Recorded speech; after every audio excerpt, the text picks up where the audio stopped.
তো হ্যালো বন্ধুরা, আজকে নতুন ব্লগটা স্টার্ট করছি আজকে।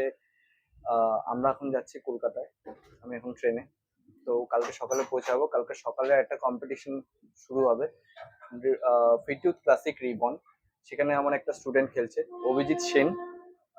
ওর ছোট ছোট কয়েকটা অ্যাচিভমেন্ট আছে, প্রথমবার একটা বড় প্ল্যাটফর্মে খেলবে। তো এখন দেখা যাক ওখানে কি হচ্ছে।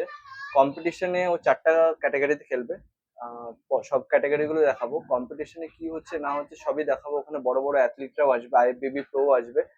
তো তাদেরকেও সাথে যদি মিট করাতে পারি চেষ্টা করব, আর যদি না করাতে পারি কিছু করার নেই, কারণ তারাও বিজি থাকবে আর আমিও ব্যস্ত থাকবো।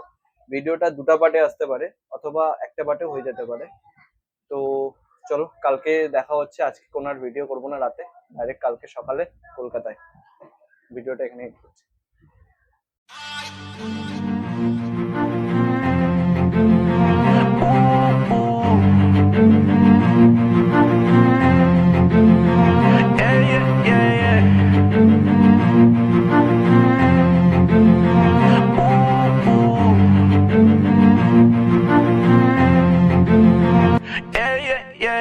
Old friends switched up, now seems like they never believed in me. Hey. And my girl hit my phone late nights, and she gone and she leaving me. Hey. Everyday life changes, but one thing I know is I'm far from basic. Yeah, next time they call, I'ma duck 'em, 'cause if they ain't fucking with me, then fuck 'em. Had some old friends switching up like a light. তো আমরা চলে আসি জয় হিন্দ অডিটোরিয়ামে, যেখানে fit youth classic খেলা হবে। ওর weight height সব management করা হয়ে গেছে। ট্রাঙ্ক নাম্বারও পেয়ে গেছে, 255 ট্রাঙ্ক নাম্বার।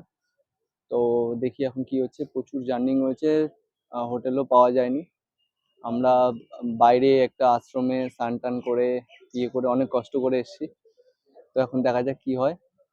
তো দেখা যাক, ওকে এখন একটু কার্ব লোড করিয়ে তারপরে খেলা শুরু হবে।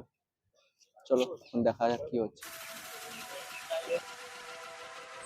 তো তোমরা দেখতেই পাচ্ছ কত বড় প্ল্যাটফর্ম একটা। সত্যি বলতে গেলে ফিট ইউথ ক্লাসিক এত সুন্দর একটা শো অর্গানাইজ করেছে, বলার মতো না। হ্যাঁ, থ্যাঙ্কস টু প্রসেনজিৎ দা, অনিমেষ দা, সঙ্গীত দা এবং হোল টিম, যারা এই শো অর্গানাইজ করেছে। আর সবথেকে বড় কথা, তোমরা দেখতে পাচ্ছ আমি এখন অভিজিৎকে ট্যান করছি। আর ট্যান করার পর ও একটু ডিমোটিভেট হয়ে গেছিলো, কারণ প্রচণ্ড ভালো ভালো অ্যাথলিটরা এসেছিল। আর আমি নিজেও অবাক যে এত সুন্দর ন্যাচারালি এত সুন্দর ফিজিক অ্যাচিভ করা যায়, সেটা মানে এটাই শো থেকে দেখা যাচ্ছে আর কি, যে নেক্সট জেনারেশন আরও কত ভালো হবে। তো ও একটু ডিমোটিভেট হয়ে গেছিলো। আর একটা কোচের সারাক্ষণ ডিউটি যে তার অ্যাথলিটকে মোটিভেট রাখার, স্টেজে অবধি মানে স্টেজে যখন ও পোজিং করছে তখনও তাকে মোটিভেট রাখার। এবং আমি স্টেজের থেকে, ও স্টেজে পোজিং করছে, আমি নিচ থেকে বলছি তোর ল্যাট স্প্রেড হচ্ছে না, ল্যাট স্প্রেড কর, বা এটা ওটা সেটা সব রকমই মানে চিৎকার করে বলছিলাম আর কি। তো তোমরা দেখতে থাকো ভিডিওটা, অনেক কিছু দেখতে পারবে। আর দেখতেই পাচ্ছ তোমরা এখন যে মেন ফিজিকের, জুনিয়র মেন ফিজিকের এত বড় লাইন আপ, এত ভালো ভালো অ্যাথলিট পাবার মতো না, তোমরা দেখতে পাবা। আর আমার এই ভিডিওটা নেক্সট সেকেন্ড পার্টেও আসবে জুনিয়র মেন ফিজিকের, তোমার এর মধ্যে দিয়ে দিলাম, তোমরা দেখো, ঠিক আছে।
big